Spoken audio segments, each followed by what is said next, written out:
Les 10 séphirotes et leur palais contemporain. Le kabbaliste distingue 10 niveaux dans son approche globale de l'univers multidimensionnel. Ces 10 mondes sont appelés numérations, séphirotes en hébreu.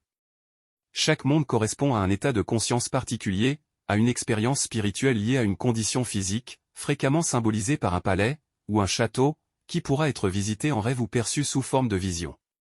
Keter, la couronne. La galaxie, la voie lactée, la source ultime, inaccessible, la lumière étincelante et aveuglante. Chokma, la sagesse. Le zodiaque et ses 12 signes, le système solaire au complet, le blanc mat devenant presque gris, appliqué couche après couche, inlassablement. Bina, la compréhension. Saturne, le temps, la solitude, l'avarice naturelle des gens âgés, le noir profond de l'espace. Un château écossais en ruine, isolé, de nuit, surplombant un loch insondable aux eaux sombres. Chez Z, la bonté, la miséricorde.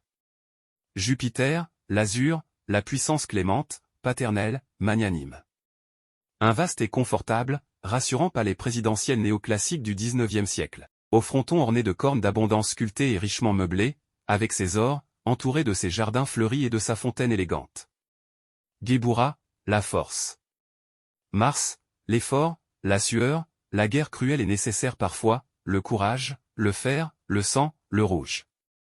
Le puissant château médiéval crénelé et ses ouvrages défensifs, avec de hautes murailles épaisses, défiant sur sa butte rocheuse, aride et escarpée, toute menace extérieure. Tiferet, la beauté. Le soleil, l'équilibre, l'harmonie, la lumière, l'or. Sous un ciel d'azur profond, un parfait palais classique, du style Versailles, aux volumes équilibrés, très lumineux de par ses vastes ouvertures, ses glaces multiples, ses marbres blancs, ses jeux de lumière et ses reflets, son écho. Netzach, la victoire. Vénus, le vert, la nature toujours victorieuse car renaissant en ses cycles, sa sexualité séduisante. Une fabrique, une folie, au sens architectural de ces termes, soit un élégant pavillon champêtre de rencontres galantes, de style rococo, aux meubles prenant la pose, recouvert de soieries sensuelles, privilégiant les couleurs pastel, perdu dans une nature exubérante où se rencontrent d'édéniques animaux, licornes souples et musculeuses. Ode, la gloire, la splendeur. Mercure, la couleur orangée, la figure du mage ou du kabbaliste.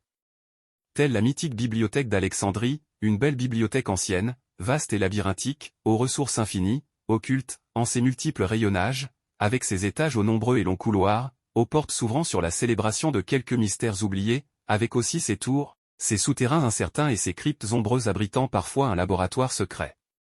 Yesod, la fondation. La lune, le froid réceptacle de la lumière, le reflet aux contours incertains, brumeux, argentés, l'horizon violacé derrière les nuages le soir. Un palais vénitien au moment du carnaval, perdu au milieu des canaux, avec ses glaces et ses miroirs où se mirent de fantasques masques, complexes, précieux, cachant des visages silencieux, blancs, poudrés, ornés de mouches et de perles. Malkout, le royaume. La terre, ici-bas, maternelle patrie nourricière, stable, fixe, couleur de feuilles d'automne, marron roux, la chaumière d'une aïeule bien-aimée, à l'orée de la forêt, une petite ferme troglodyte pleine de souvenirs heureux, le refuge toujours accueillant, toujours ouvert, où l'on est bien reçu, bien nourri à table, sans poser de questions, jamais, et où l'on s'endort enfin, au chaud, totalement rassuré.